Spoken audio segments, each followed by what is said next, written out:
Hello, good morning, good afternoon, depending on when you're watching this. It's Faye here. I'm a little bit later than I said I would, and I apologize for that. Got roped into teaching a bunch of classes this morning. I'm sweaty, it's gross, it's like 35 degrees outside, but we are here. So, what we're talking about today is restrictive diets and why they do not work. So if you come into the video while we're doing lives, feel free to comment. If you want to comment at any point, feel free to drop some comments or send me a private message if you have any questions about anything we're doing. I want you to grab your water, grab your coffee, my coffee. If you know me well, you know that coffee is a big part of my life. And yes, I take cream in my coffee because it's delicious. So we're talking about restrictive diets and getting into that. I also notice that the date behind me is wrong, but that's okay. I will adjust that once we are done. Maria would probably kick my butt for that. So, restrictive diets, what am I talking about? So restrictive diets are going to be anything like a keto diet that tells you not to eat carbs, or a fasting diet, so making sure that you're only eating in a certain window of time, cutting out all your carbs, only eating chicken, broccoli, and rice, any kind of thing where it says this is all you're allowed to eat. That is what I'm referring to when it's a restrictive diet. All right, and if you've been with me for a while, you know that that is not my jam. I want you to eat, and generally I want you to eat more than you think you should. And the reason for that is your body burns a certain amount of calories per day. So depending on how tall you are, how much you weigh, how old you are, how active you are in the day, you have a basal metabolic rate that burns a certain amount of calories in the day. Now, with that, that's just by being alive. With that, you add in additional exercise and you are burning anywhere, between 1,500 to 4,000 calories a day just by being alive. And it's really different depending on who you are, what your activity level is, what your metabolism is. And those are sort of things that I've already worked out. If you're a client of mine currently, I've already worked out for you and set a calorie deficit point for you. Now, in order to lose a pound of fat, we have to have a calorie deficit of 3,500 calories a week. So a pound a week is being in a deficit for 3,500 calories. So that's 500 calories a day. For example, my body, without the additional classes I did this morning, my body burns about 2,700 calories a day. And the reason for that is I'm tall. So for those of you who have not met me in the flesh, I'm just about 5'11". So I'm tall and I'm very muscle dense. So got some guns on me. So I burn a lot of calories just by being alive. Now, in order to be in a deficit, I have to kind of figure out how many calories I'm burning when I exercise on top of that, and then minus 500 from there. And that will equal to a pound of fat loss per week. All right. Now, getting into our restrictive diets, if I were to say only eat calories within my deficit to a point of, say, if I tried to eat 1,500 calories, I'm gonna be starving myself, first of all, because I generally eat about 2,200 to 2,500 calories a day at least. But if I tried to eat so low, I'm going to be starving and I'm just going to be looking for anything to eat, right? And if you tell me within that low calorie range that I can only eat chicken and rice and broccoli, let me tell you, those are the 3 things that I will not want to eat. All right? You want to be finding things in your diet that are tasty, that satisfy you, that curb that hunger, that fuel you and make you happy, and you want to eat. So if I were to give you a diet and said, these are the only things that you're allowed to eat, this is when you're allowed to eat them, mentally, you're going to sit there and be like, no, Not gonna happen. And that's when we lead into those bingings, right? So it may work for a week or two, it may even work for a longer period of time, but eventually you will fall off that track. And that's why we try to get into that intuitive eating. So eating when you're hungry, listening to those signals.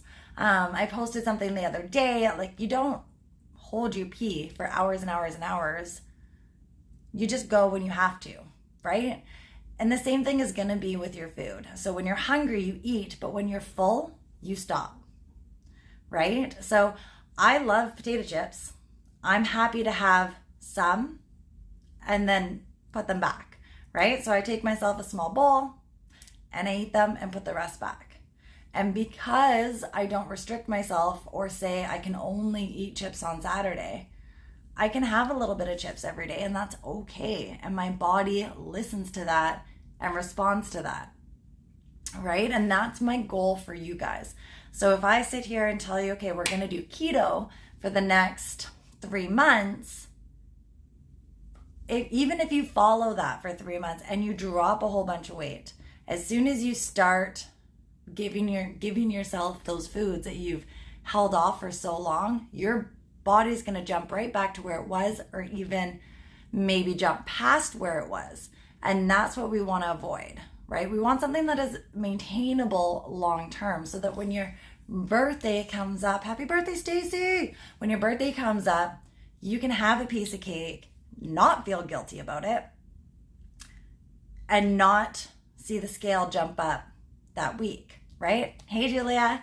So that's what we really want to focus on, is balancing out your meals so that you're getting a little bit of everything, right? And then going from there, okay? So not restricting, because we don't want you to just end up on Saturday being like, okay, I've saved up all week, I've done really good, I've only eaten, the bare minimums, I've had egg whites, I've had chicken, it's been so bland, it sucked.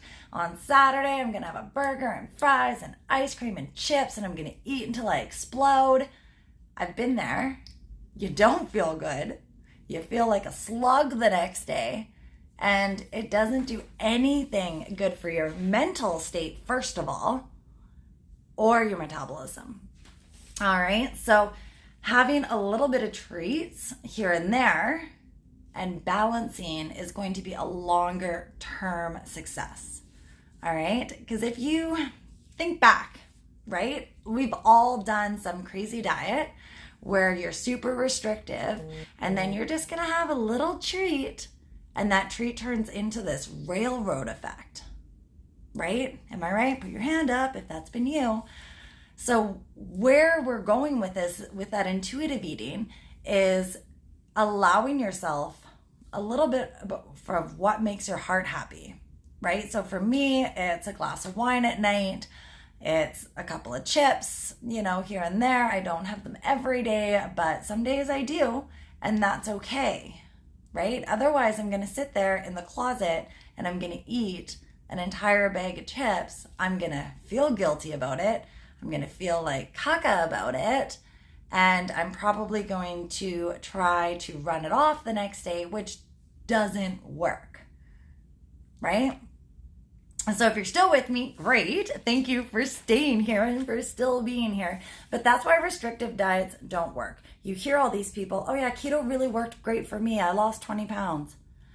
So I'm going to do it again because I'm back up like 30. Did it really work for you then? That's the question, because it didn't. You're actually 10 pounds heavier than when you first started, right? So what we're trying to do is that more long-term thing where you're eating great food all the time. You can go out with your friends, you can socialize, and still make progress. That sounds like a good deal, right? So I could blab about this forever, and that is kind of where I'm going with it. If you have any questions, if you want to get in a little bit deeper, let me know. I will definitely sit down and chat with you. If you have a check-in with me this week, we can talk more about that. If you're finding that one thing that you keep craving and you just cannot stop eating it. So there's, like a giant family size bag of chips. If you have to eat the entire bag to feel satisfied, there's something else going on there, right? So message me, let me know how you're feeling. Let me know kind of what you're struggling with food-wise. I don't want to ever say you cannot have this unless it's an intolerance. Like I stay away from breads and glutens because my body does not deal with them properly. And that does make me sad. And every once in a while I'll have a burger with a good old bun on it, but I definitely don't feel good after. So it's just about that balance. So let me know if there's something you're struggling with. Hopefully I'm not blabbing too much and this makes a lot of sense. I look forward to your feedback. Next week we're going to talk about sugars and why they are not the devil, and why you shouldn't cut all sugars out of your diet. Of course, processed sugars aren't doing you any good. They're not actually adding to the nutrient value. So we'll dive into that next week, talk all about the different kinds of sugars, what they do for you, and how they can help you be successful in your weight loss. All right, thank you girls for coming out. Thank you guys so much for joining. Any other questions, drop them in the comments, and hopefully we talk again soon. Bye girls.